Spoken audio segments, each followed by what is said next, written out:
दोस्तों, मैं विपिन यादव बात करने जा रहा हूँ 85 की रिलीज मूवी जिसका नाम था राम तेरी गंगा मैली।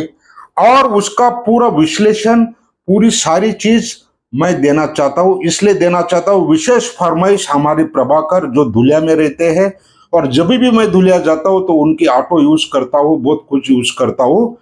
मतलब ट्रांसपोर्टेशन का बहुत मुझे ख्याल रखते हैं वो। और बार बार उनकी डिमांड थी कि राम तेरी गंगा मैली के बारे में बताइए। उस सिलसिले में मैं अभी बात कर रहा हूं। तो प्रभाकर टॉकीज में ये फिल्म लगी थी। जहां तक मुझे रिकॉर्ड है 80 से लेके अभी तक मतलब बहुत पिक्चरें आई गई, लेकिन जुलाई मतलब अगस्त में जो रिलीज हुई ये मूवी, सीधा मार्च तक मतलब 6 महीने तक चली थी। इतनी तूफान चली थी। और प्रभाकर उसका नाम है और प्रभाकर टॉकीज का नाम है। तो अव्वल राम तेरी गंगा मैली का मैं विश्लेषण करूं तो ये फिल्म नहीं, एक ऐसी कथा बना दी थी, उसमें कोई स्टार की जरूरत नहीं। अगर गौर भी करोगे, मंदाकिनी के साथ राजीव कपूर था, कोई बड़ा नाम नहीं था। सपोर्टिंग कास्ट में रजा मुराद था, कोई नाम नहीं था, मतलब इतना नाम नहीं था। लेकिन पूरी फिल्म के एक एक गाने देखोगे तो कहानी से वो आगे जाते हैं। शुरुआती दौर में अगर आप देखोगे तो मैं हूं दूसरा कोई नहीं, गानों को जिस तरह से फिल्माया गया वो दर्शनीय था। और तो और एक दूसरा गाना आता है, सुन साहिबा सुन। ये गाना आप देखोगे एक पंच के साथ और कहानी को मोड़ लेते लेते आगे बढ़ता है।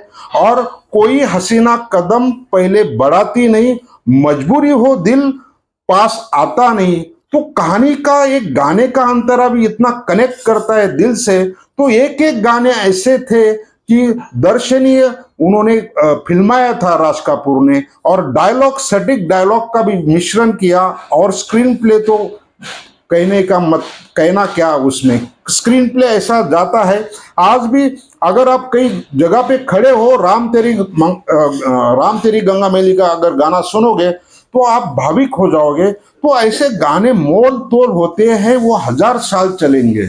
और दूसरी बात है, प्रभाकर टॉकीज जो धुलिया में ये है, तो ये जो डिस्ट्रीब्यूटर की बात मैं बताना चाहता हूं कि पहले सीपीसीआई राजस्थान ऐसे 3 सेंटर होते थे। और जो भुसावल का एरिया और नासिक का आधा एरिया धुलिया जलगांव आता है, उस डिस्ट्रीब्यूटर ने जो लिया था ये पिक्चर मात्र 5 लाख में। और उस जमाने में भी जो प्रिंट निकलता था वो 50,000 रुपया खर्चा होता था। और एक एक प्रिंट 6 महीना लगाया और वो फिर बारी बारी पे गया। वो डिस्ट्रीब्यूशन का ही कमाल था, वो 1 to मैन कनेक्शन का कमाल था। और सोलो डिस्ट्रीब्यूटर था, सोलो में डिवाइड होते थे। तो डिवाइड होने से एक होता था, उसका एक सेंटर में वो 5 प्रिंट पूरे 1 साल 1.5 साल चलाता था। और कलेक्शन की बात करें तो 80 to 90 लाख रुपया वो कलेक्शन में आया। अगर वो उसका टैक्सेस भी निकाला जाए तो एक सेंटर से 40 से 50 लाख रुपए डिस्ट्रीब्यूटर ने कमाया था। तो सोचो उसका गणित अगर आप देखोगे। हमने बहुत कोशिश किया, वो डिस्ट्रीब्यूटर भी बहुत है, अमरावती में है। हालांकि वो अभी डिस्ट्रीब्यूशन नहीं करते, लेकिन अभी के जो हालात है उन्होंने डिस्ट्रीब्यूशन से तौबा कर ली।